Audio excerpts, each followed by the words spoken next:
Hello, everyone. My name is Gail Reyes Galang, and welcome to our peaceful classroom.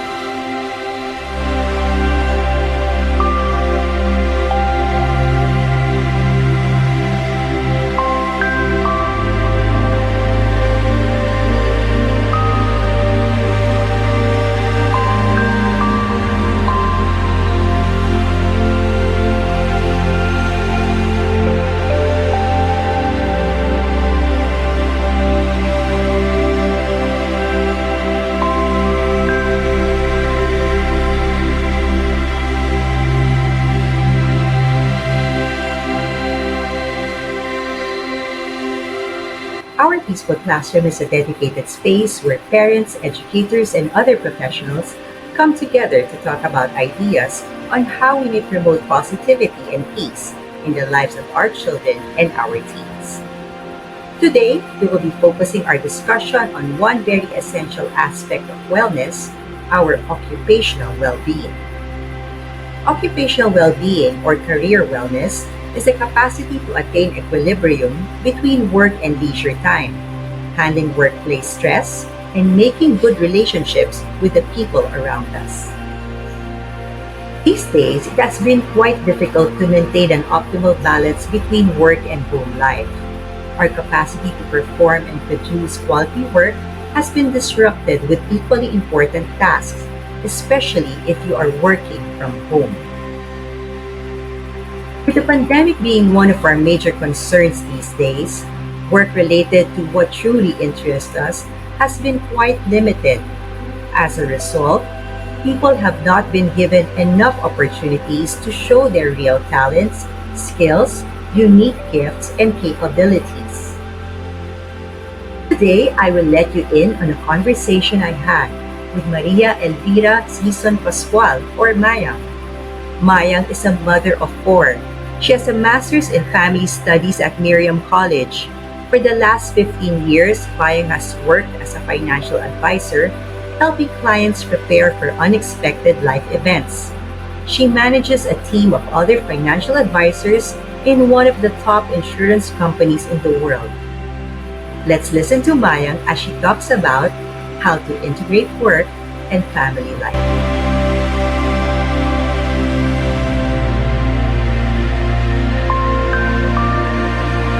Hi, Mayang. Hello, Gail. Welcome to our peaceful classroom. So today we're going to talk about how to integrate work and life, occupational wellness for teachers, parents, and professionals. But before we do that, Mayang, maybe you can say something about yourself and go straight to what are your breakdowns as a parent and also a working mom. Yes, thank you very much, Gail. I'd like to do that. First of all, I'd like everybody to know that I volunteered as a teacher for children in a parish when I was abroad. I also taught English at the Ateneo High School right after graduation, and then I was a module developer and trainer later on for adult learning. So currently, right now, I'm a unit manager for an insurance company, and I mentor and coach financial advisors to be productive and good servicing agents so their income can fund the life they love as well as for their clients. And previously, I had set up, a daily routine at home and in the office that allowed me to work seamlessly with the demands of my family life. You see, I have five children. Okay, so, and it's really, really tough sometimes. Added to that, we have the global health crisis nowadays. And so the rhythm of my life and work actually turned upside down like a car crashing into a wall. And with the quarantine that we also experience right now, we are experiencing also a slowdown of our economy. So that has affected a lot of jobs and a lot of businesses. And you see, I felt so overwhelmed and pressured that it took a toll on me, Nako, Gail. Like I slept only 4 to 5 hours a day with no time for exercise because I had to wake up early and I had to sleep much later to get the meals meals and the chores done. And I didn't have my yaya who was like in Bulacan, couldn't get in. So I also had to supervise my 20-year-old son, Ruel, who has infantile autism, by the way. And while I was attending to online meetings and managing my team. And so what is the impact there? My precious me time for quiet contemplation and prayer became irregular, and I could still find myself, nakakahiyaman sabihin, in my sleeping clothes late in the day. Grabe talaga. And so kasi there were so many persons and chores and work duties that were pulling me from all sides. Ay, nako, I really felt like an octopus with several tentacles juggling several balls, and like an insect tangled in a spider's web struggling to break free. I'm sure, Gail, you felt the same way too. Suddenly being thrust into this new normal way of life. Didn't you feel that way? Yeah. So I'm sure you felt that way. Yeah, so Kasi, Mayang, that's true, no? We usually have help from home, and when mhm, we are in our offices, we rely on them to do most of the things that we wouldn't really worry about. But sadly, there are families with no kasambahay, and at the time of the pandemic, so you do your chores at the same time, look over or manage your children who are homeschooling, and that will really take a toll on our personal relationships. Okay, how about yeah, at that's work, very, Maya? yeah. Um, Oh gosh. Okay, you're starting me. Sinusian mo ko. Ay nako. Don't you just miss working outside the home where you're able to take a rest from your family members or and be with colleagues at the office and hang out with friends to unwind? So oftentimes kasi dealing with both sets of relationships simultaneously during this trying time is really a major challenge. So I wouldn't be surprised if there are quite a few emotional upsets, be it petty or serious fights that would go on here and there while adjusting to this work from home setup. Yeah, for as just an example, my son Ruel would just barge into my room, jumping up and down with his Spotify blaring and singing out aloud while I'm in the middle of an online meeting and I am talking. So you just can imagine, no, how difficult it was. Aside from that, you see, I had to overcome the fear of technology and to adjust to its rapid innovations. I had to unlearn and learn new ways of working and to connect with new ways such as Zoom, Microsoft Teams, WebEx platforms for meetups. Hindi lang yan, if I was not very familiar with the platforms, so with my clients. So because there are no physical face-to-face encounters, I had to teach my clients how to conduct business online. So at the end of the day, I really felt tired from sitting, working long hours in front of the computer. I had eye strain from too much screen time. So the negative emotions would manifest by my difficulty in getting up in the mornings, drag my feet, and I have the skin eruptions to show for it. So it's really hard. Yes, that's so So true, Mayang. Work from home is such a challenge. You have meetings every day, and it's so strange. In the office, you don't really meet that much.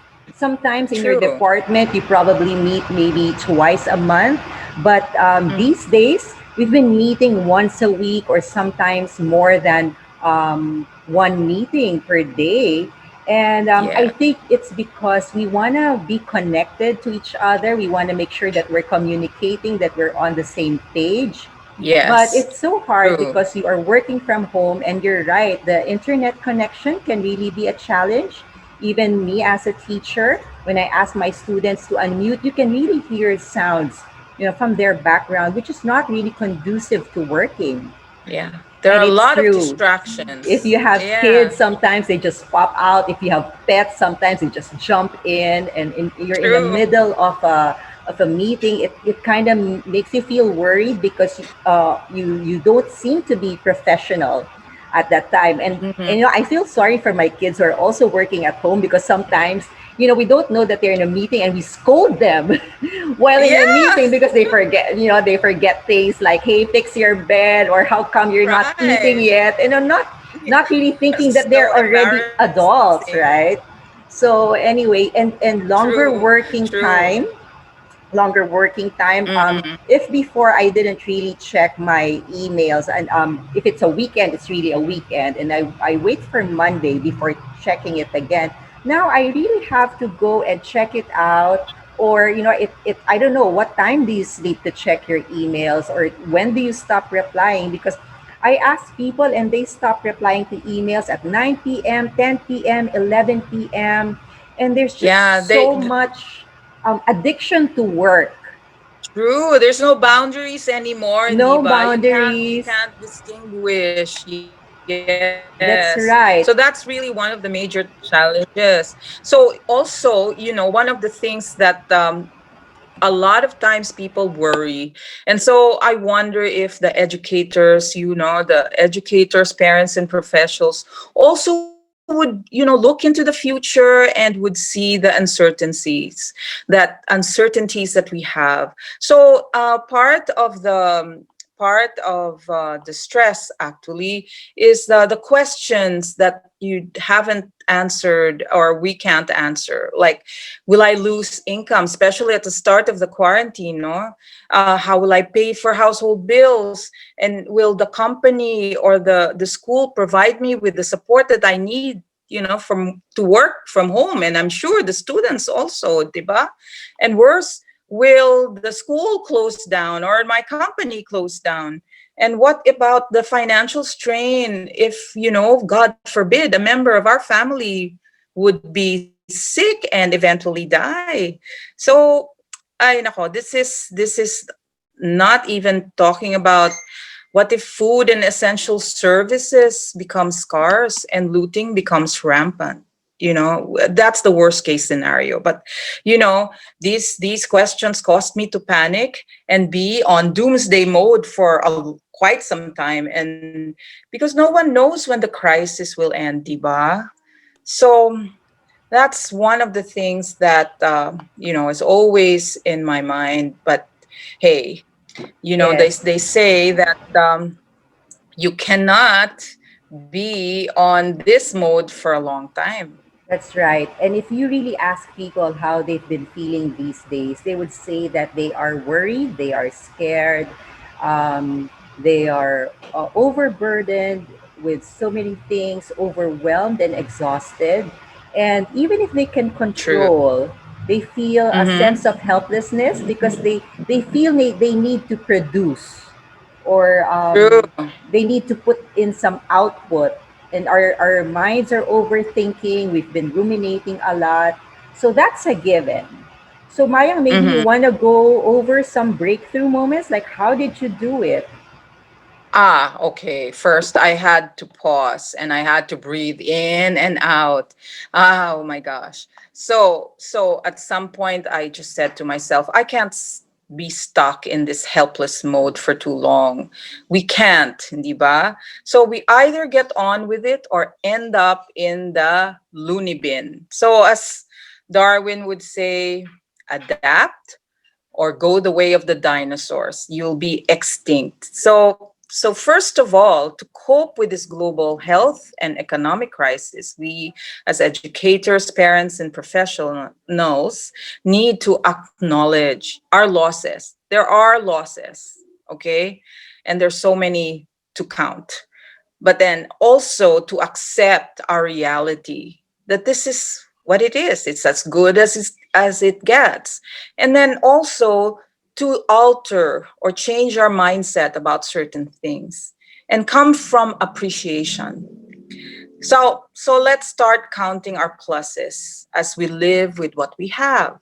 And that's what I keep on saying to myself. And I was thankful for all the essentials that still exists in our lives, our good health. That I prayed no one in the family gets infected with the virus. The family income is still intact. and hoping that no one gets terminated from work. And there's the internet connection. Oh my God, thank God for internet connection, however intermittent it is. And we still have our utilities and a roof over our heads. And there's access to food and water and so on and so forth. It's so many. So being grateful could slowly dissipate that those negative emotions that we have and remove whatever clouds are there in our mental state. So keeping also an appreciation journal as to do is also helping me a lot. So just keep on writing the things that you're thankful about. So shall I go on with a second? Yeah, maybe the next question All would be right. how do you integrate your work life with the Yeah. natural things that you do in your house? Oh, good, good, good. So, but first, again, it's the letting go of the myth called work-life balance. So, I'm going to be a myth buster here. There's no such thing. According to Sheryl Sandberg, the CEO of Facebook, she asserts there is no such thing as work-life balance. There's work and there's life, and there's no balance. So she says this doesn't exist. So but according to this Haas School of Business in Berkeley, we need to look and change and shift our mindset that it's work life integration. How do you integrate? And that's why we have the title Integrate Work and Family Life. And it's an approach that creates more synergies between all areas of our life, our work, our home, family, community, our personal well-being and health. So it's really close to impossible to divide our time between work and family every day. Cannot be a 50-50 thing, diba, Gail? We may want to start looking at it holistically and not feel guilty if sometimes work takes precedence over family and vice versa. We just have to, compensate or be flexible about it. It doesn't come like, okay, kailangan hating kapatid. Yun na nga, sometimes it's hating kapatid, di ba? One is more than the other, and sometimes, nakakalamang yung isa. So it's really a matter of reorganizing and prioritizing, as well as over communicating. That's why you have a lot of meetings now. So family members and workmates are appraised of schedules, commitments, and whatever productivity results you want to produce. Okay. Okay, yes, thank you, Mayang, for that reminder. It's true that there seems to be really an imbalance, and we have to accept it. We Mm-hmm. have to accept that this is now part of our reality, and so what we can probably change is the way we Mm-hmm. think about Yeah. what we are faced with right now, and appreciate the things that we can still enjoy and what we can manage given this That's so scenario that true. we are in. Okay. So you mentioned Mm-mm. integrating work life with our family duties, prioritizing will help, reorganizing the things that we need to do, and to Yeah. keep on communicating with people in our family, with our family members. True. Okay, so would there Very be a true. breaking free? How would people break free from Mm-hmm. those bad habits that we have, or habits that we have been Mm-hmm. accustomed to? Okay, let's see. What should Right. we do? Well, okay. Well, for one, we can learn some new skills, okay, and perhaps learn some new coping mechanisms during this pandemic. And I have this. Well, I'd like to share this assessment. Do you have what it takes to be adaptable? Because at the end of the day, we have to adjust. We have to adapt and and be Adaptable, it's really the ability to change and fit into altered states and circumstances. So, what's an important skill set? It's really to adapt. Okay, so we can no longer be saying, "Oh, I have high IQ, I have good EQ," and you see, it's no longer just enough. We have to have the SQ, which is the social quotient, with the ability to know oneself and others, and more importantly, is to increase our AQ, our adaptability quotient, which is how well we successfully navigate our rapidly changing world. So, the vice president of Goldman Sachs, C. Natalie Fratto, assessed startup companies and claims that AQ will soon become the primary predictor of success with general intelligence. So we can deduce that people who develop their AQ along with their IQ, EQ, and SQ would lead to have successful work and home life. Okay. She also states that, at the rate our technological changes is accelerating, job conditions brought about by automation, shifting geographical, politics, and we're becoming a more globalized world. Um, Plus, the changing family dynamics and personal relationships that we have. Each of us, as individuals, groups and corporations, and even our governments, are being forced to grapple with more change than ever before in human history. And I quote her on this.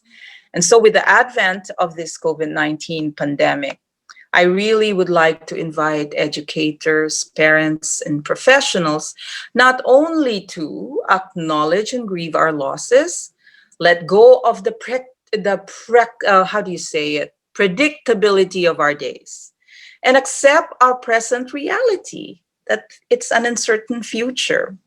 No more, traveling for long periods of time to other places, and more of the work from home type of setup.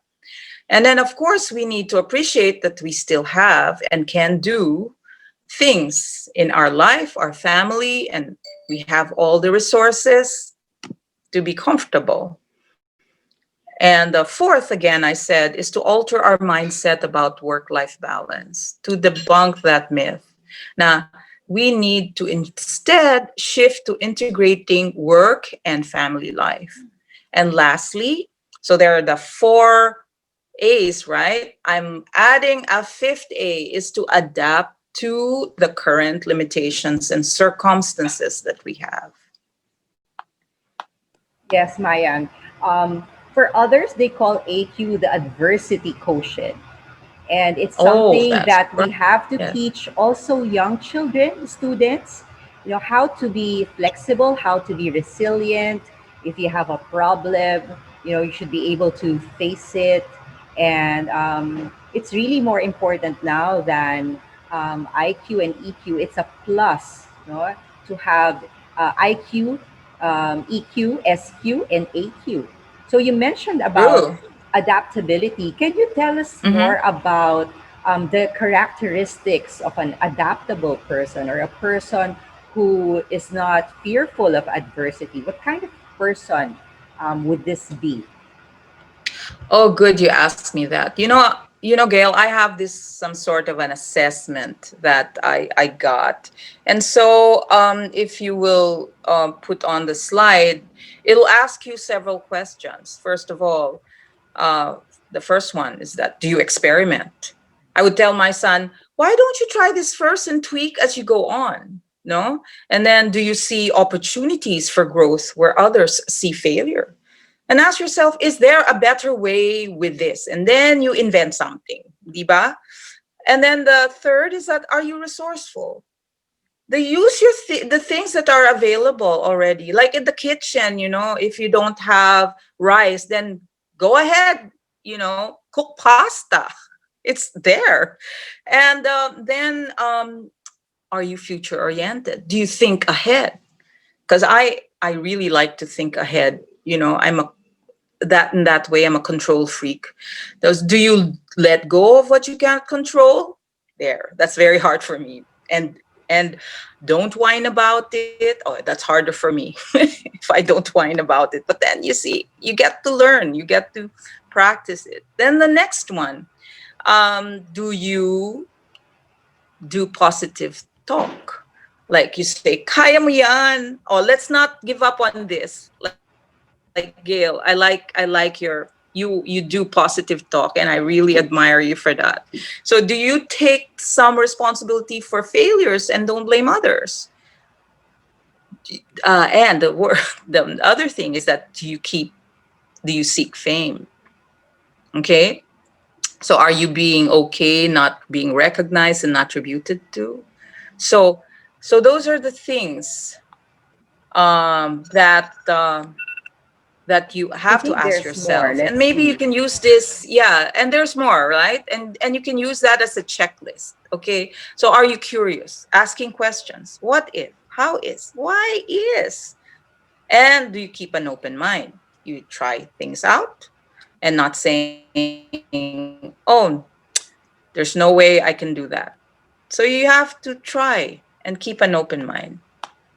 So um what else? Do we have a last one? Okay.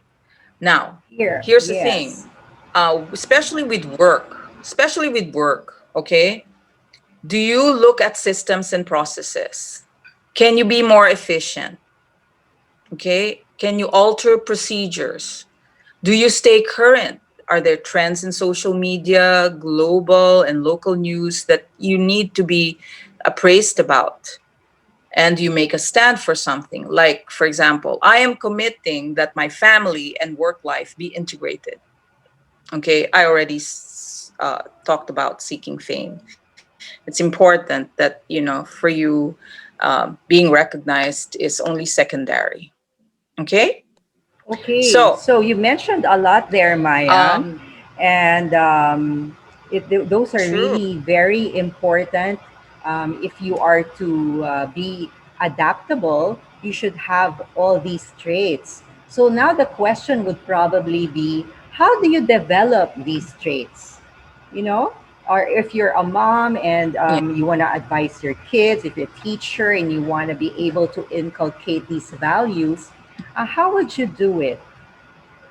Yeah, thank you, Gail, for asking that. You see, mostly it's an inside job, meaning it's something that you need to work on yourself. So there's an A, B, C, and a T to it.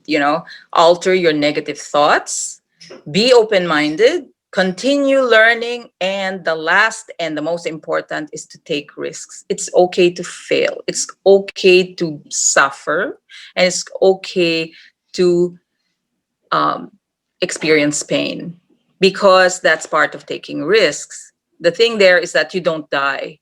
Because I tell my children, oh, you're not gonna die from this, so why don't you try it? What's the worst thing that can happen? It's somebody tells you no, I don't like, diba? Yes, and That's sometimes all. as adults and parents, you get overly worried for your kids, so you tend to do Mm-hmm. things for them. So this is, True. you'd call these types of parents like being a Helicopter helicopter parents. parent or a lawnmower Yeah. parent who just prepares everything Yeah. ahead of time, or a bulldozer parent who really flattens everything that will get in the way of the success of their kids. And you True. realize now that by doing that, it removes the opportunities of children to learn from possible mistakes and failures that will strengthen them in the face of adversity. Okay. Yes, you are so right there, Gail. Okay. So would Right there on the be spot. any other tips? Let's see. Let's explore other tips. Okay. There's another one. There's another myth that I want to debunk. Okay. And this is on time management. Okay.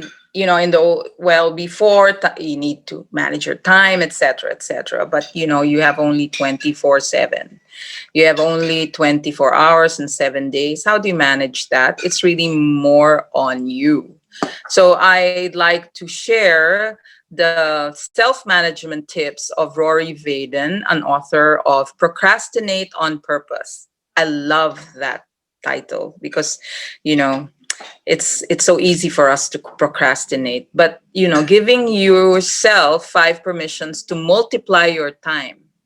And it invites us to consider that there's no such thing as time management, only self management. So the question is, do you eliminate tasks? And do you delegate work? You eliminate tasks by delegating work.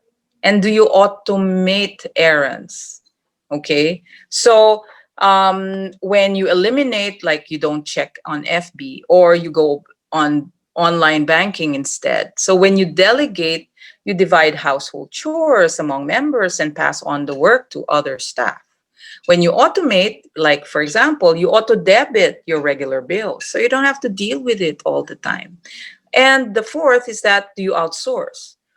Like, I don't want to cook, 3 times a day, so I will order food or order grocery with the delivery service. Yeah, I like what you So that's said the thing. about time management because it's so true.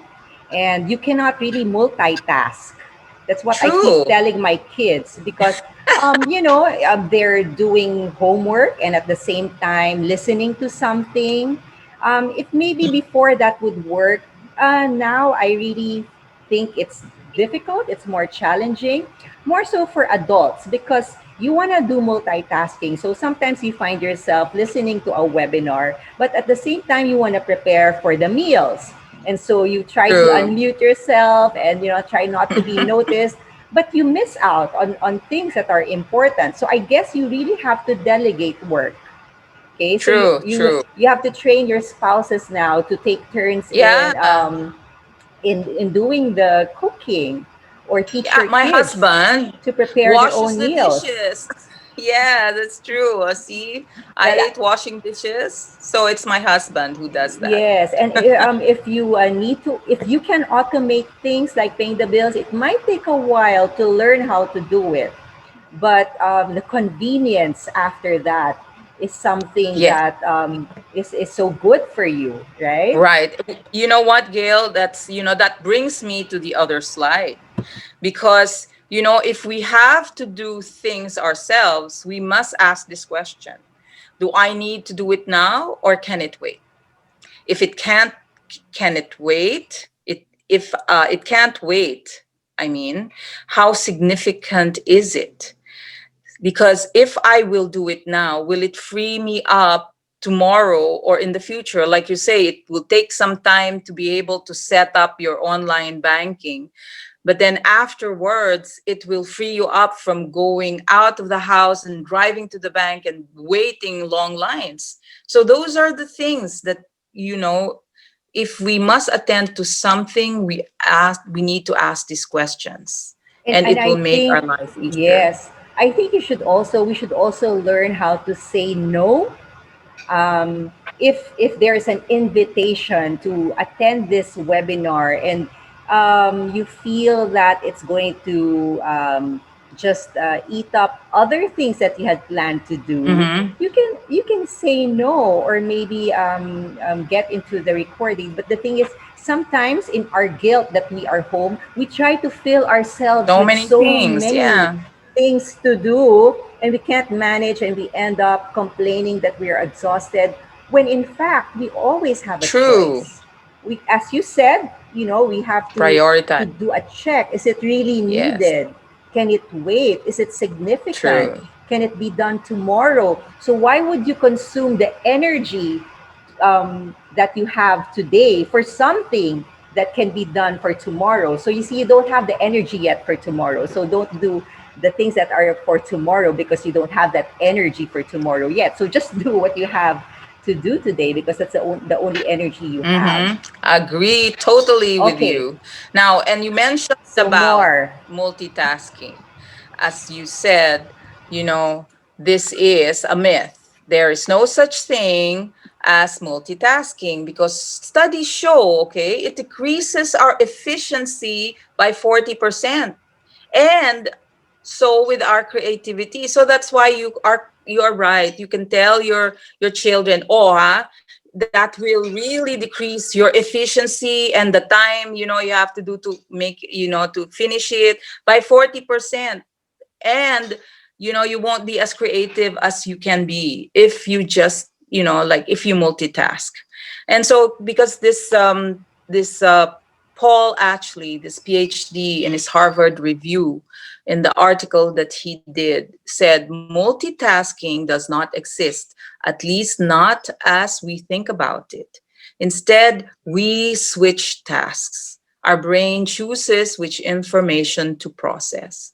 So, in other words, you have to look at, is it high priority, is it low priority? But the key here is to shift attention or switch task. How easily do you switch tasks? So, from high priority to low priority. Like, okay, an example for me how I make it work, and I'm not saying I'm multitasking, is that I'm physically present to my son Ruel, okay, who has autism, I told you, doing his art activity. He just wants me there while I'm having like a prayer group or a, not so high priority, medium, or a webinar on how to have an edible garden. That, like when he needs me, I'm there fully for him. And when he doesn't, I'm there fully in the webinar. So it doesn't mean that it's just a matter of shifting, Yeah, switching I like tasks. that. Switching tasks from high task to low task. And I think what is Mm-hmm. also important there is how to take care of yourself, which should not be a task at all, but should just True. really be part of self care. So, Mayang, And any a tips for pleasure. self care? Yes. True. So when we have to remind ourselves to be here, to be mindful about our physical and mental health, and also our spiritual well-being. I have an acronym here that I borrowed from a friend, see Rosemary Yanko. She's a Jungian psychologist, and she says, S is for sleep, get sunshine and have a structure. E is for eating healthily, exercise every day, and be engaged in hobbies that you enjoy. And L, of course, is for love and learning new things and, of course, looking good. Kaya it's really important that we dress up, even if we're in the house, or put in a little lipstick, no?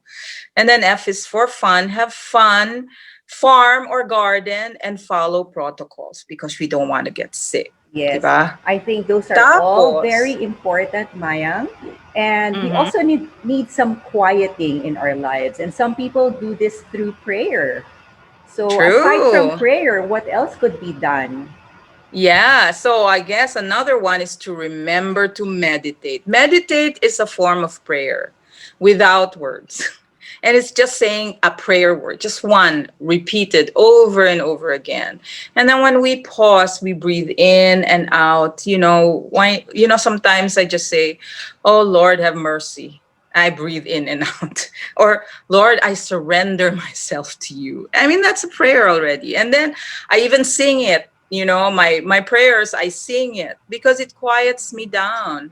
And that's really how we cope really well in the day-to-dayness of our lives. So the structure, when you talk about structure, I organize a daily prayer. So that's something that I do every day. And then my brother reminds me, oh, it's 5 o'clock already. We need to exercise in the YouTube, the walk, walk, walk. And that's all I can do for the day. Pawisan ako, and I'm fine. And then for my husband, when we didn't have any kasambahay here, would clear his mind by washing the dishes. So it's not really very difficult for him to, for me to tell him to wash the dishes. And I myself meditate 20 to 30 minutes first thing in the morning before I go to first thing in the morning and before I go to sleep. So those are the things that I would do to keep me sane right now in the midst of pandemic. Thank you, Maya. Those are all very important tips, and we can't overemphasize enough the importance of self care because it's self care that really fuels us to do the rest of the things that we need to do for our work and Yes. for our family. Correct. So, as we end our discussion, Mayang, would you have any final words for for the people who are listening to us today? Well, yes, Gail, thank you. Allow me to share my favorite spiritual director, Father Lawrence Freeman, OSB of the World Community for Christian Meditation. He wrote about meditation and that, we might want to try it for ourselves, for our family and our country in these trying times. And so it goes this way. He says, when something terrible happens, meditation is such a deeply embedded life giving rhythm, and its practice in our life keeps us going even through the crisis. Part of the reason for that is meditation itself is a kind of crisis. It is a controlled crisis. It doesn't lead to panic, but it leads to peace. And then he further goes on.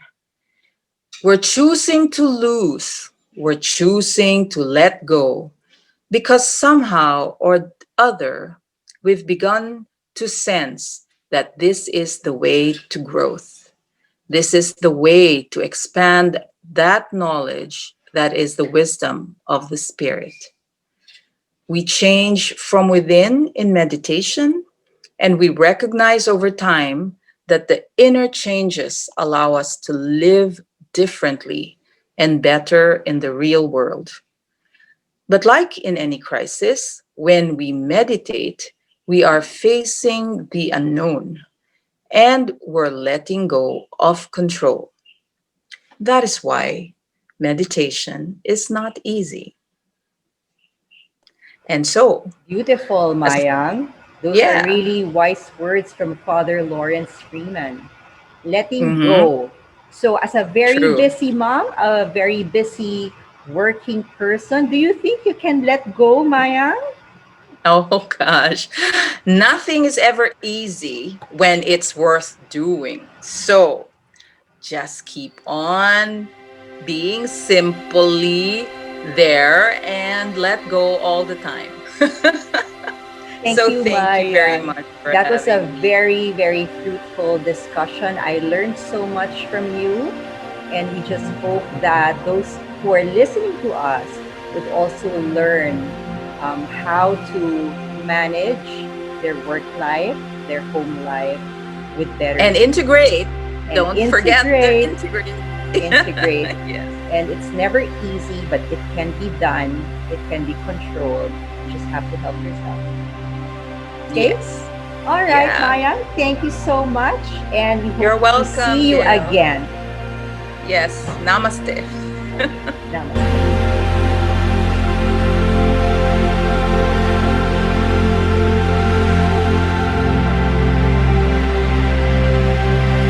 Given the global health and economic crisis we're currently in, Mayang emphasizes the need to acknowledge our losses, accept our reality, alter our mindset, and appreciate life's valuable lessons.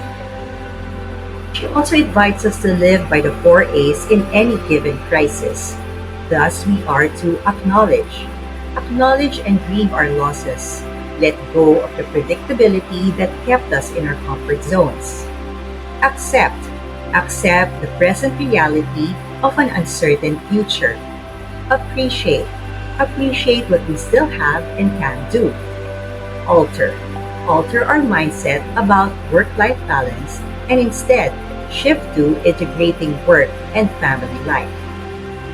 And lastly, Mayang adds another A, adapt. Adapt to the current limitations and circumstances we find ourselves in. In the coming days, Mayang also invites us to cultivate the characteristics of an adaptable person by altering negative thoughts. You can do this by being in the company of positive people. Being open minded.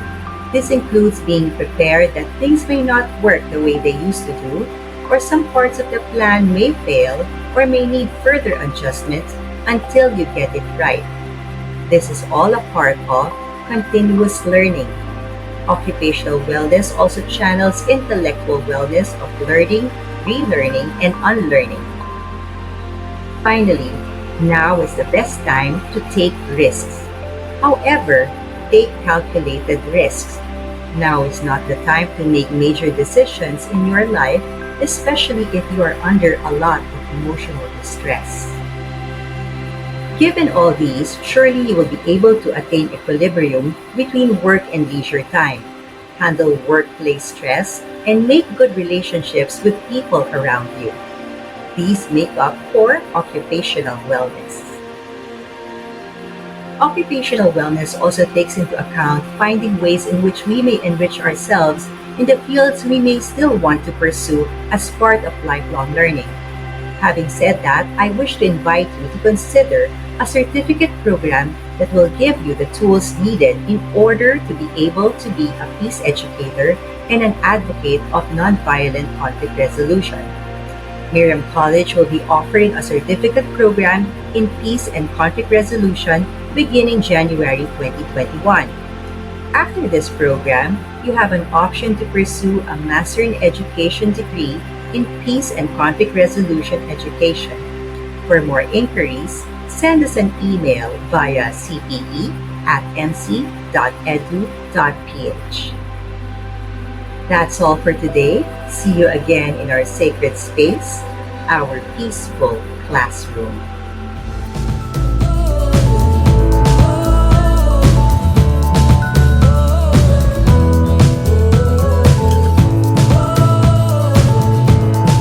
Hi everyone, this is Chef Annalie Mariano and welcome to the Peaceful Classroom. So today I'm going to share with you some holiday season food selling ideas and tips. So basically, what can you sell for the holiday season? And as a chef, I'm going to share with you some recipes or some ideas that you can cook or bake to sell for this holiday season. Alright, so the first thing that you have to do is you should ask yourself these questions. Alright, first of all, okay, what are your skills? So, if you are the type who would enjoy baking more, that would be good. You can use your oven and maybe your existing ingredients. Or if you're the type who enjoy cooking savory items like pastas or roasts, then you can do that as well. And then if you're not into baking and cooking, you can actually also sell for the holiday season by doing crafts. Alright, crafts are very in right now, even plants. You can give as gift for the Christmas or the holiday season. Alright, so the second question that you have to ask is, who do you plan to sell to? So you have to analyze basically your target market, because that would determine, number one, your pricing. Second would be your promotion, and third will be your packaging as well. So you can sell to families for home consumption. This would mean that your quantity or portion sizes would be a bit bigger. You could also sell to foodies, but this might be in smaller quantities. Foodies are those who would just love to try new food or to order from a new online seller. And then you can also plan to sell to people who are going to give gifts for the Christmas season. So this is the best part, because usually when they would think of gifts to give and they consider you, then they will order by bulk. But for gift giving, packaging would be very critical. It needs to be very attractive. Alright, so for the packaging, number one, it should be functional. It should hold the product well. So example, you're baking cupcakes, then the cupcakes should not fall apart, especially when you rely on Grab or on other services for delivery. Second is it should be attractive, especially to your, again, planned target market. And third is that it should be sustainable. So you should use packaging that would be good for the environment as well. Avoid plastics or non-reusable items. Alright, so some examples of what you can do for the holiday season. This one is very easy.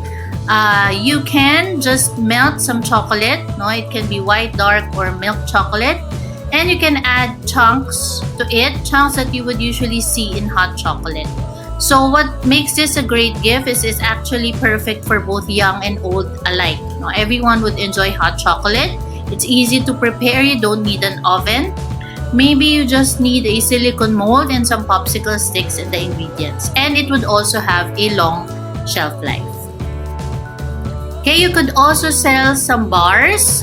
In this case, I just put a blank. So butterscotch blank bars, because you can add any chunks of your choice. So an example would be some chocolate chips to add on to the classic butterscotch bar. You could also make a Pinoy version, adding dried mangoes and some cashew nuts. Or you can even make a version that's trending right now. So you can make an ube, queso, butterscotch bar. You can also make a matcha white chocolate, like a Japanese inspired bar, or even some red velvet cream cheese butterscotch bars. Alright, you could also make cookies for those who would want something more crisper, round individual cookies. But oatmeal would be good. A lot of people are already doing chocolate chip, but oatmeal is better for me because the texture can actually be crunchy if you bake it long enough or thin enough, as you can see in the picture. And the texture can also be chewy or soft. So again, oatmeal blank cookies, because creativity is key. You can do your add-ons as needed. So you can make it healthy by adding dried fruits and nuts. Again, chocolate is a good addition, and you can even make it Japanese inspired. Maybe even make it plain if you want, because oatmeal by itself is already a good ingredient, partnered with butter and brown sugar.